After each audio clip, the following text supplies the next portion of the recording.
estabelecida pela sociedade. Pois não há sociedade sem poder. A questão que nós levantamos é: esse poder serve a quem? Quem exerce esse poder? Quais são as consequências do exercício deste poder? Portanto, o debate sobre a democracia, ele implica uma discussão de relação de força, de relações de forças. E também as consequências do uso desse poder. E aqui vai atingir o uso desse poder.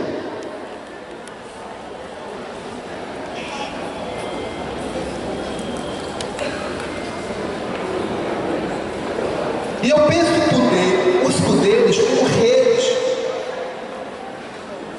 como sistemas e como rupturas, como produções, tanto coletivas e individuais, que por motivo ou por outro emergem, dialogam, antagonizam, se opõem, reconstrói, ressignifica, se desvia, ou seja, é uma tensão permanente entre o eu e o outro. Uma universidade democrática vai exigir uma universidade integrada como parte da totalidade chamada sociedade. A universidade se propõe ser universo, saber pleno, universal, científico e experimental, abstrato. Mas se ela tem tudo isso desconectada das instituições da sociedade, ela é apenas uma caixa de ressonância burocrática a serviço de ordens instituídas, portanto, de ordens hierárquicas, que vai beneficiá-la muito mais do que aqueles outros que estão numa ordem hierárquica inferior.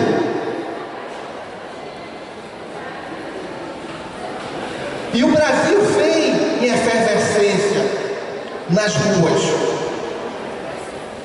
nas lutas da moradia, nas lutas da cultura, nas lutas do vale de transporte, nas lutas de acesso ao ensino superior, a saneamento. Esse país recentemente, não que ele só venha surgindo agora, mas eu diria que ele vem ressurgindo com força.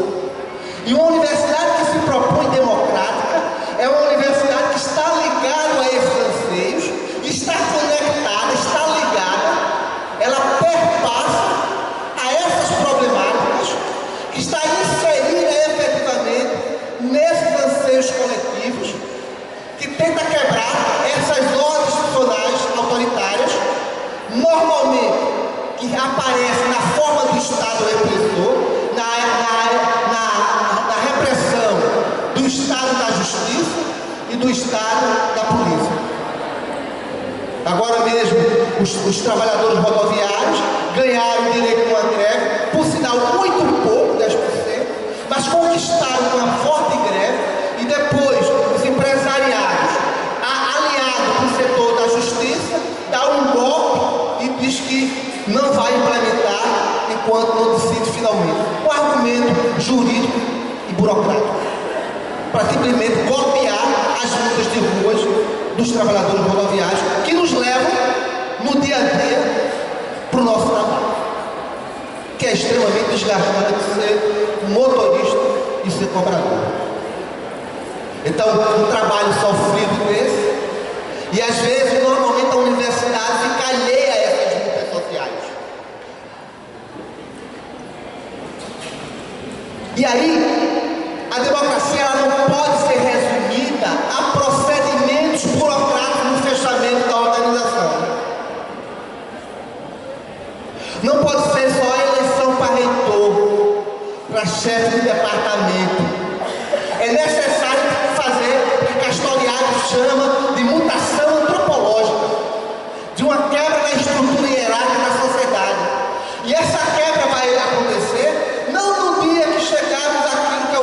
chamado de socialismo. Ela vai acontecer nos processos de luta concreta, quando a gente problematiza essas questões. Na questão da sexualidade, na questão da opção sexual, na questão de gênero, na questão do homem e de mulher, do regional. Então é uma luta permanente contra as hierarquias que a sociedade, historicamente, só pode ser hierárquica. Não pode ser além mais do que hierárquica. Então a luta democrática não é a luta por eleição. A luta democrática é uma quebra, a destruição das estruturas hierárquicas na economia. Mas nós não vamos quebrar a hierarquia da economia sem quebrar também nas relações afetivas. Porque não é só o econômico que vai determinar a afetivo. Ele pode ser parte desse processo de mudança. E ele é parte de mudança também. Então, o debate da democracia tem que ser uma quebra fundamental nas relações de construção de conhecimento. E a pedagogia, normalmente se diz um lado positivo dela. Mas a pedagogia tem uma função política, que é fazer o mal. É monitorar, é punir, é classificar os alunos. Ela não vive, não pode ser outra coisa, numa ordem hierárquica. E é importante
aí.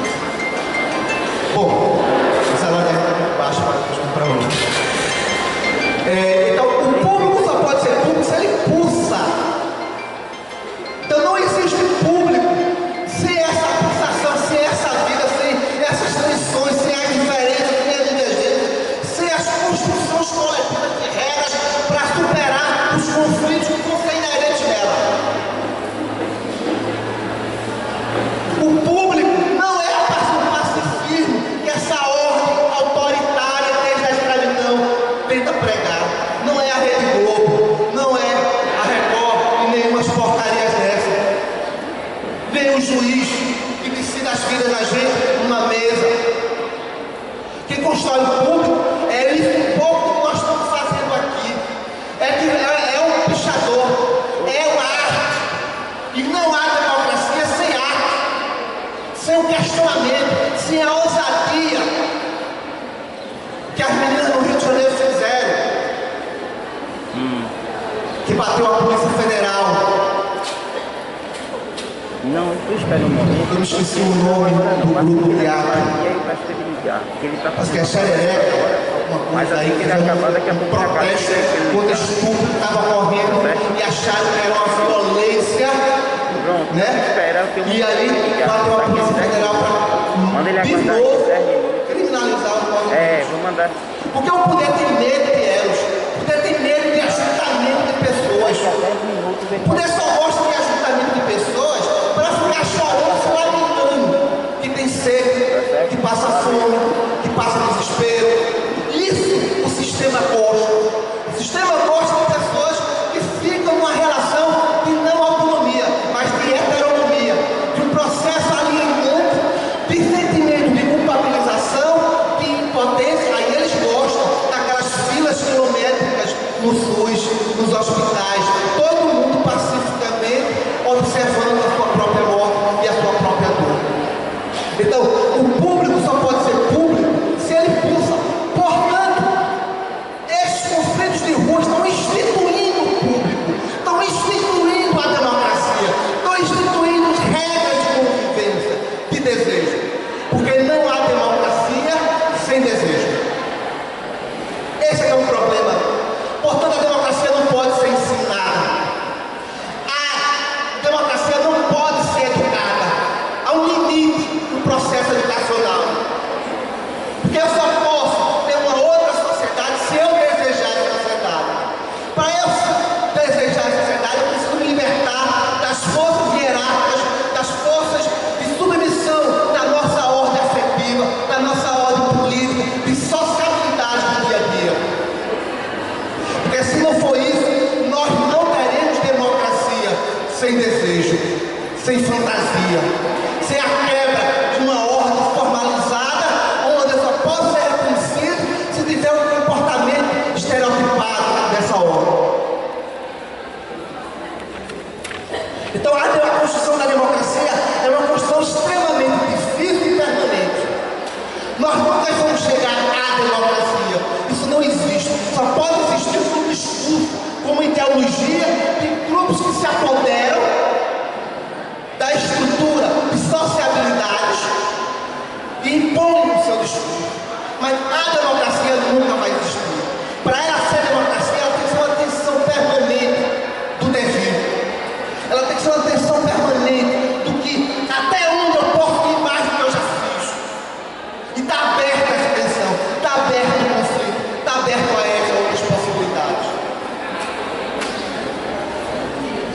Não há saída para a democracia com essa estrutura educacional que está montada aí. Recentemente, o criador da escola de Portugal falou que sugeriria para o Brasil não ter mais MEC. O MEC viria a ser extinto. Eu já venho falando isso há uns 3, 4, 5 anos. Pelo fim do MEC, pelo fim da Secretaria da Educação. Essas estruturas educacionais é que são responsáveis pelos problemas, não é a solução. Por isso que a questão central não é mais dinheiro. A questão central é o poder de destruir essas estruturas hierárquicas. É construir um poder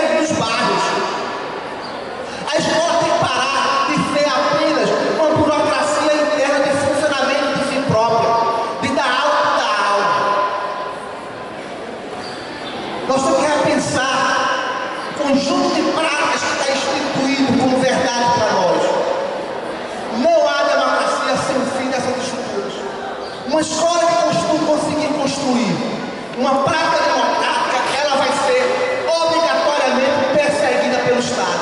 Eles não vão aceitar que aquela escola continue funcionando de forma democrática. E para construir uma escola democrática, nós vamos ter que quebrar as concepções certamente disciplinares. Nós vamos ter que quebrar com a lógica das chamadas. Nós vamos ter que quebrar com a lógica das notas. Mas isso tem que ser um desejo coletivo. Muitas vezes meu aluno, que às vezes eu estou chamado, eu faço prova, que os alunos somem, parece que eu defendo, mas eu não defendo eu fazer para você. Eu defendo com desejo político. Se você acha que isso vai me dar uma concepção, então faremos juntos um projeto, uma outra educação. Mas isso tem que ser um desejo coletivo e repensar o conjunto de práticas, dispositivos educacionais que persistam e que venha a democracia e continue existindo. Não pode. Uma outra sociedade vai ter que quebrar essas lógicas disciplinares, vai ter que quebrar com a concepção de ciência, vai ter que quebrar com esses dispositivos de regulação. Aí vocês podem dizer, mas a escola vai precisar de ordem. Sim, mas nós podemos construir outro tipo de ordem democrática, de forma extremamente participativa, onde a coletividade seja construtora da ordem e não submissa a uma ordem atemporal de séculos e mais séculos de existência. Por isso que esse pilar, para encerrar, vai chegar no tempo? Tem aí. O debate da democracia passa por desejo, por fantasia,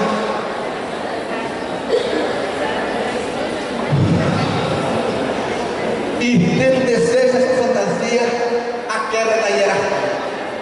Em vários aspectos, dimensões da existência humana. Não é só na política.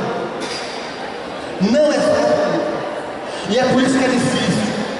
E é por isso que ela será sempre permanente, porque nunca existirá a descoberta da democracia. Porque, na verdade, a democracia é uma criação da sociedade. A democracia é uma invenção da sociedade. E nós precisamos nos reconhecer nesta invenção. Se a gente não se reconhece nessa invenção, que eu fui construtora desse processo, que eu posso mudar, a qualquer mudar esse processo, eu posso mudar, porque a estrutura organizacional me permite mudar, porque ela tem que permitir mudar, porque se ela não permite mudar, ela vai ter a estrutura de força apenas de um grupo que controla. Então, se essas coletividades que participam com uma grande coletividade não tiverem essa capacidade imaginária de sonhar, de fantasiar, de desejar o mundo, não vai existir democracia. E é por isso que eu acho que houve um silêncio nas ruas por muito tempo. Existiu uma acomodação da democracia feita pelo PT, pela confiança e pela transferência do líder. E não há saída transferindo para qualquer líder. Nós não precisamos de chefe. Ao mesmo tempo, nós precisamos de chefe. Porque é impossível não idealizar alguém. É impossível não ter ilusão de alguém. Eu só posso amar alguém, me apaixonar por alguém, porque eu construo os processos de idealização e de ilusão daquela pessoa. Então não há possibilidade de eu construir uma outra sociedade sem ilusão e sem idealização.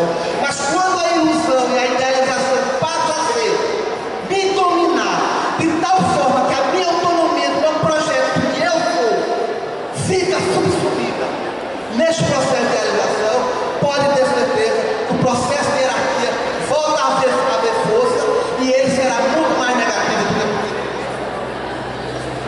Portanto, para encerrar mesmo, ame abertamente, mas sempre com o pé atrás, porque amar demais cega.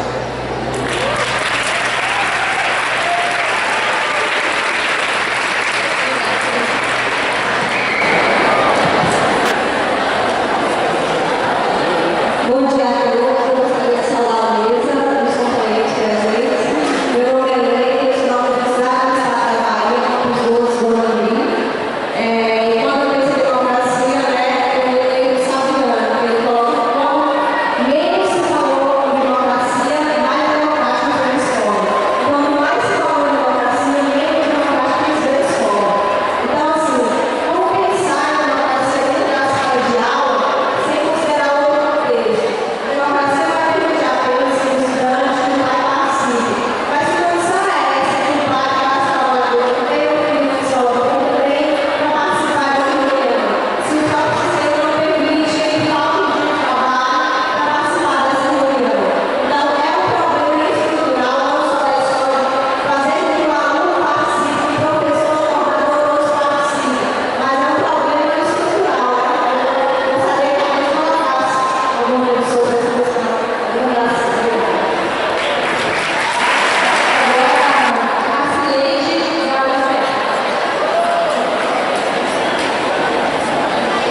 Então, gente, bom dia.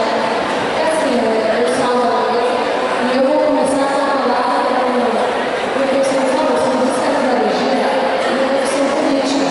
E que também tem um lado de psicologia. Então, o senhor também disse que é ruim e que classifica. Mas eu vou utilizar o termo conexão. Uma vez que eu estou avaliando, eu vou ter dados. E se eu vou ter dados, eu vou fazer uma pesquisa na classificação. Eu queria que vocês respondessem como poderia fazer a distinção entre avaliação e classificação.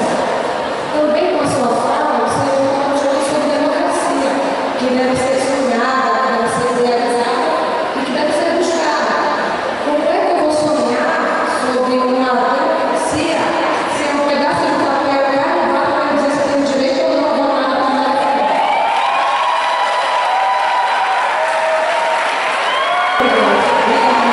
Eu vou usar a Universidade Federal do Paraná.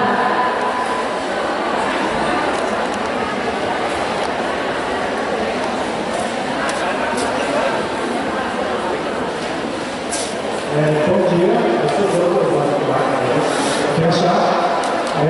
Só para trazer uma dica para que a gente tem escutado bastante, que é Tom Zé, que começa a música dele de Sardão perguntando quantos quilos de medo a gente faz uma tradição. Então, partindo das discussões da mesa de como o espaço está organizado, algumas coisas vêm na coisa que a gente traga das concepções. E aí, a democracia, por si só, não é gestão, gestar por gestar. Ela é um projeto e ela tem concepções e práticas que norteiam esse projeto. Assim como essa mesa. Quando a mesa foi se organizando, começou lá com o professor, um projeto de sociedade, eu vou aqui com o João, que combinava mais ou menos ali para que a gente acabe, não acabar, mas não vai se fazer, coisas organizadas, mas para que a gente corte o Estado, da forma que ele foi evitado. Recordar os latifundiários, jornalistas, essas pessoas que de alguma forma praticam a operação ou no sistema social, pelas escolas, ou na economia, que é uma adjacente também à educação, adjacente ao financiamento. Então, uma coisa que eu queria perguntar já ao professor, e outra coisa que me marcou muito foi que a frase sobre não gostar da pedagogia, alguma coisa assim, que essa pedagogia não fosse útil, me deixou muito marcado, porque aí é um debate que a gente tem que começar a ser discutido a partir da democracia. Porque na escola, você na escola, você não curte pedagogia, quem vai organizar essa escola é o pedagogo. E a escola é um projeto de educação. O projeto de educação não está separado do projeto de sociedade. Então a gente tem que pensar isso muito projetivamente. Então não é simplesmente acabar com eu acho. Não vai ser o organizar. Eu vou passar por um tempo. A mesma educação, a gente vai passar por outro. Eu quero agora, mas eu vou continuar, vou reduzir. Ali, partindo então da questão da democracia, e a gente tem que abrir os espaços escolares, então quais espaços vão ser abertos? Porque você não privatizar o conselho escolar ou o conselho setorial na universidade, ou geral de curso, você vai privatizar esses espaços e fazer uma concepção que organiza as ideias das pessoas. Ela unifica o projeto e o projeto vai para a prática, e aí esse projeto vai ser efetivado, seja através do centro, seja lá qual for. Mas é o coletivo sentando e pensando as suas ideias. Porque a pluralidade não pode ser limite. Porque nessa pluralidade a gente libera a educação de todo mundo, vai ter lá o banquinha que é sentado na internet e falar, não, eu faço meus bolsos mais caros para esse estudante. Então, essas instâncias aqui são corrompidas. Então, o que a gente tem que discutir, o que me parece, que aí é a pergunta principal da mesa.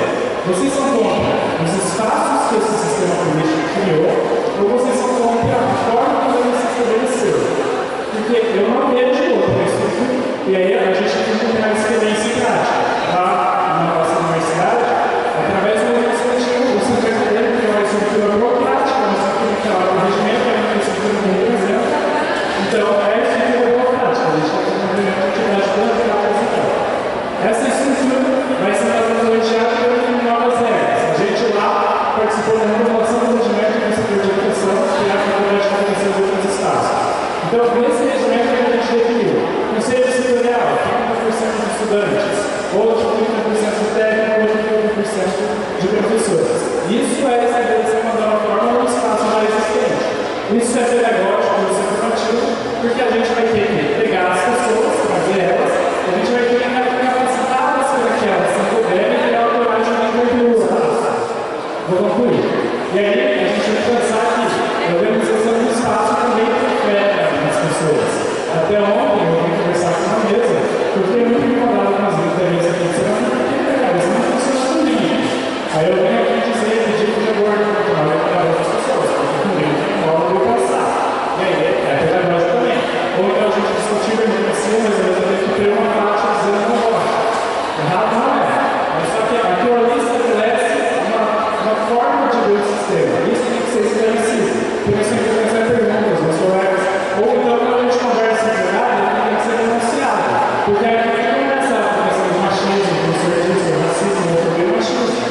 ser uma passeata, pode ser uma pichação, pode ser um debate.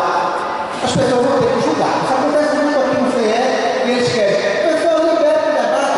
Na minha experiência de movimento estudantil, quando eu era estudante, eu sempre ia para onde eu queria. Então tem que fazer escolha. Ou é aula, ou é debate. E as lutas contra a ditadura, que na minha época teve o final da ditadura militar. E eu fiz a escolha só para ser contra a luta da ditadura. E quase que já trabalho muita disciplina, um bocado de coisa, e a gente paga o preço de certo tipo de escolha. Não há garantia, nenhum sistema vai garantir plenitude da sua satisfação do que você está querendo fazer.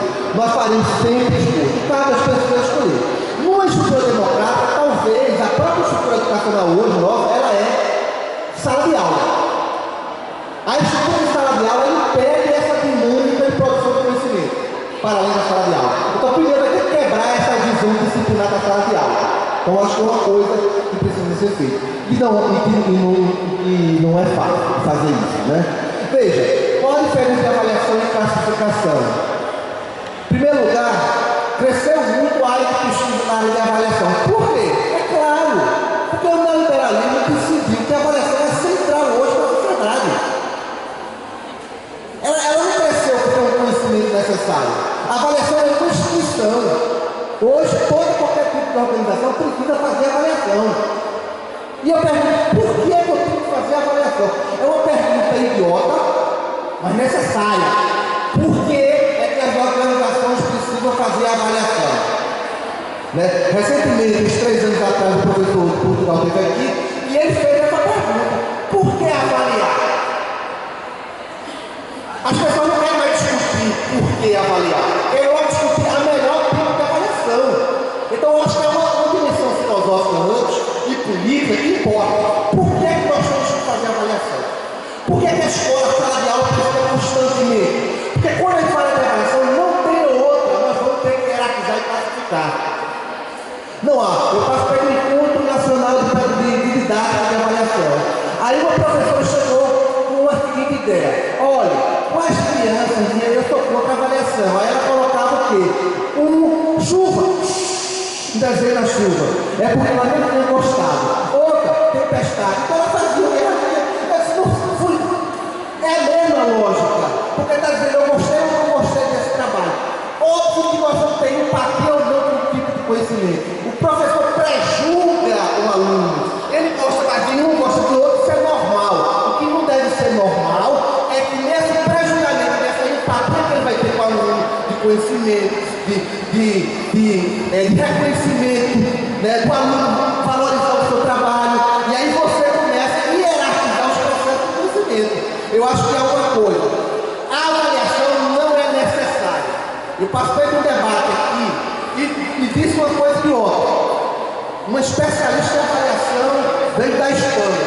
Eu disse para ele: se as pessoas se amassem mais, não precisaria de avaliação. Porque amar é trocar. Uma escola democrática, ela constantemente procede uma troca de conhecimento, de relacionamento. Eu não preciso de um especialista em avaliação.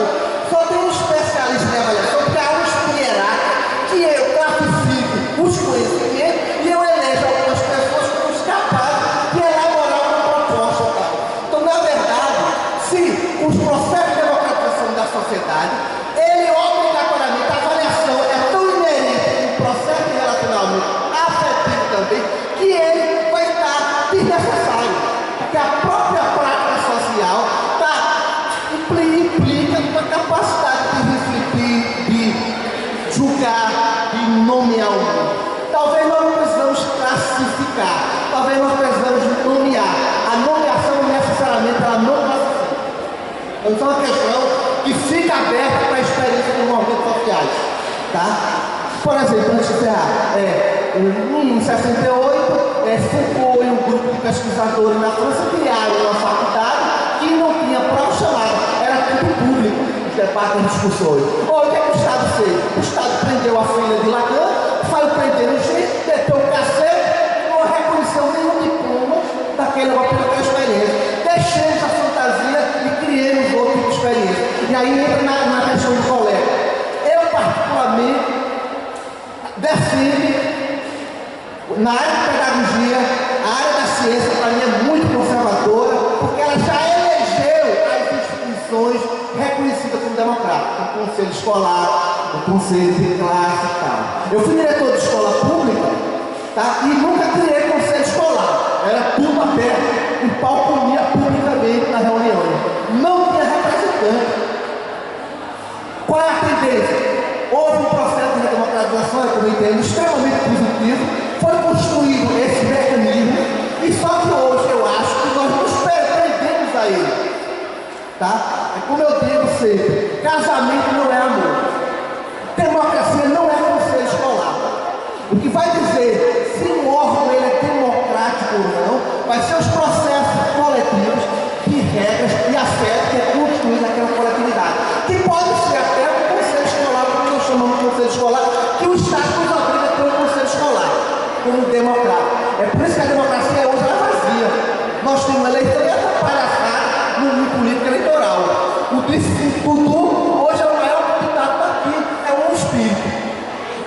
E o cara pinta o cabelo, candidato a governador, mostrou a família, tem filho, tem mulher e tem filho, tudo risonho. E eu quero saber a vida da família dele. Então, é a falsidade, é uma instituição vazia. A democracia também é vazia. Então, essa democracia não interessa. Essa democracia escolar, que não consegue dar vitalidade coletiva, questionar as instituições vigentes, é a morte. É o que Freud vai chamar de pulsão de morte. E eu não vou defender a pulsão de morte. Tá? Então, para mim, eu faço um discurso na área da educação, realmente eu sei que é um discurso que não é conhecido na ciência, mas eu não faço um discurso de necessidade de conselho escolar, essas coisas todas, porque são instituições da morte, petrificadas em legislações, que é apenas formalidade e ela morreu. Tudo nasce e morre. Isso é uma coisa fatal. A questão da morte é fundamental para o debate filosófico, para discutir a filosofia. Os processos democráticos também podem morrer. Se a gente não confundir a forma, o instituído, que pode ser um conselho de classe, o casamento, com a vida orgânica daquela coletividade. Então o casamento ele morre mesmo. As pessoas continuam vivas e não conseguem mais trocar afetos, trocar e construir coisas novas. Ele morre, mas ele permanece como se tivesse vida. Ele não está vivo. Aquilo ali é fantasma. Aquilo ali é, de fato, um processo de impedimento da vida. As organizações é a mesma coisa. As organizações nascem às vezes um espírito extremamente revolucionário, com o tempo, por um motivo ou por outro, ele deixa de pensar. E aí eles morrem. Nós temos que reconhecer. Morreu, eu não tenho nada a ver mais com isso, porque minha ligação é com a vida e não com as formas, e não com as organizações. As organizações passam, a vida não.